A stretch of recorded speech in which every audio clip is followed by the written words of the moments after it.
ডাক্তারকে দেখবেন, ডাক্তার যদি কোনো প্রেসক্রিপশন দেয়, প্রেসক্রিপশনের মধ্যে লিখে দেয় অ্যান্টিবায়োটিক সকালে একটা, বিকালে একটা, অথবা একদিন পরে পরে একটা। ঠিক কিনা জোরে কোন?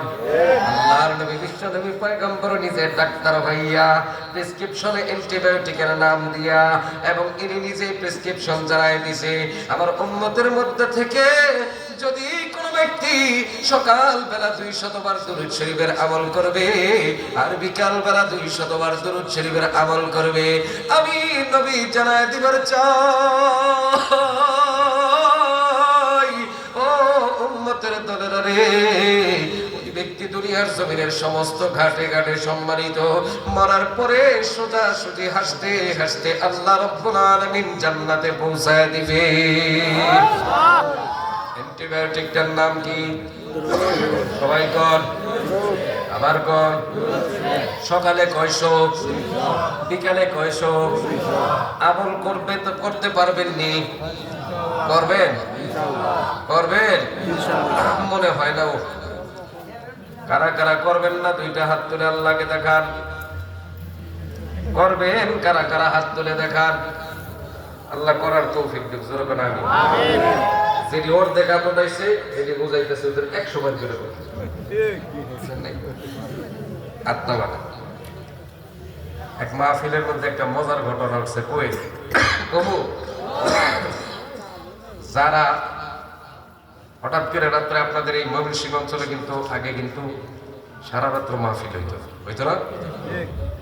এমন কিছু কিছু মাহফিল আগে আমি আসছি, আমরা হয়তো ছোট মোটো এমনি দেখতে দেওয়া যায়, মোটামুটি বয়স কম লাগে, দাড়ি পাইকে গেছে, মনে করেন যে প্রধান বক্তা দেখা যায় ছোট মোটো আনছে, এটা কুস্তি আনছে কি মধ্যে দেখা যায়, এমন ভুল ধারণা দূর হয়ে গেছে আপনাদের।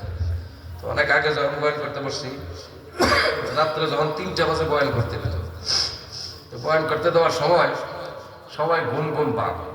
তো কি করতে হইব? আগে হাত টাত ওড়াই তো ঘুম দূর করাইতে হইব। তখন হাত ওড়াইলাম, এই যারা যারা বিয়া করছো হাত ওড়া। তখন একদল যারা বিয়া করছে তারা হাত উঠাইছে, কইলাম তোমরা জোরে সবাই আল্লাহু আকবার কইছে।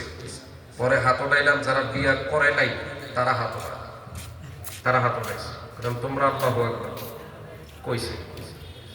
এখন কারটা বেশি জোরও হইছে এটা ফলাফল দেওয়ার জন্য মনে করেন সাইদুর ভাইয়ের মতো একজন সামনে বসে রয়েছে, ওনারা ঘোষণা দিতেছিলেন।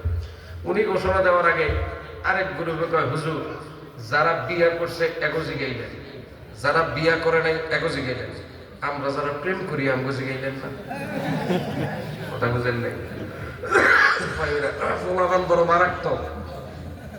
এর লেগে আপনাদের ঘটনাটা কই আপনাকে একটু চোখে তো ঘুমটা ভাঙাইলাম। খারাপ হয়েছে? অসুবিধা হয়েছে?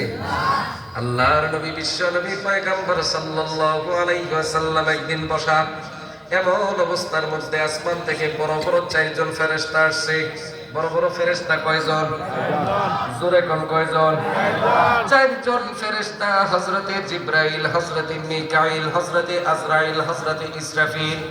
এই হাদিসটা পরে আপনাদের কাছ থেকে আমি আমার আলোচনার ইতি টানবো। আমার আলোচনার মূল অংশই হলো এটা, মনোযোগ দিয়ে শুনবেন। আল্লাহর নবী বিশ্ব নবী পয়গম্বর আরবি সাল্লাল্লাহু আলাইহি ওয়াসাল্লাম মনে মনে চিন্তা করে, হায় রে হায়, বড় বড় 4জন ফেরেশতা একত্রিত হয়ে আসছে, ব্যাপার কি? দুনিয়া ধ্বংস হয়ে যাবে নাকি? আল্লাহর নবী পয়গম্বরের কাছে 4জন ফেরেশতা আসার পর নবী পয়গম্বরকে সালাম দিছে, উনি উত্তর নিছে।